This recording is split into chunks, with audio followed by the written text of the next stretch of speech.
Assalamu alaikum ustaz.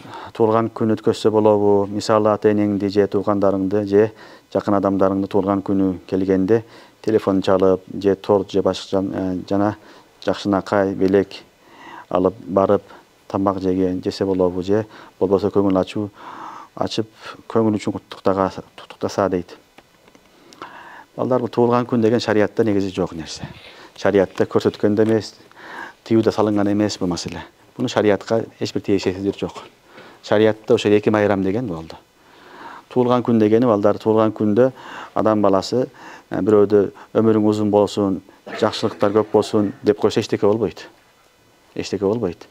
Анан туğulgan күн эстегенде негизи адам баласы ахиретин көбүрөөк эстеш керек. Бир жыл Алла өкүм берди, жашоо берди.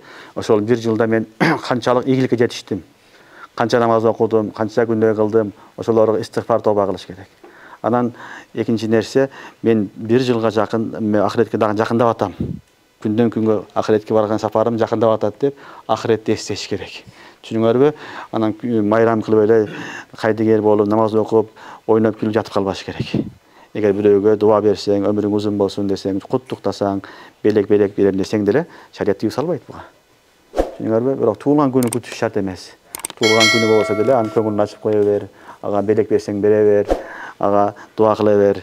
Неге шарият буга тыюу салынбайт. Шариятта эгер туğulgan күнү кылам деп туура эмес жол менен туğulgan күн өткөзсөң, арак шарактар менен, музыка менен, эркек аял, оюн күлгө болуп четтен чыгып кетсе, харам болот анда. Анда нажайыз болот. Көбүнчө уламалар тыйганын себеби да ошол. Себеби көбүнчө туğulgan күнү кылам деп адамдар эмне кылат? Кафелерге барып, үйлөрүндө арак шарап, эркек аял аралашып, музыка менен ойноп бийлеп, шариятка туура келбеген иштерди кылат. Ошон үчүн тыюу салынат. Булар кылганы болбойт. Бул бардыгы чоң күнөө. Бул туğulgan күн Алланын берген неаматы, сага бир жыл вакыт берди сага. Сага тобага, истигфарга, ахиретке даярдыкка вакыт берди деген сөз. Ошон үчүн ахиретке даярдык кылыш керек.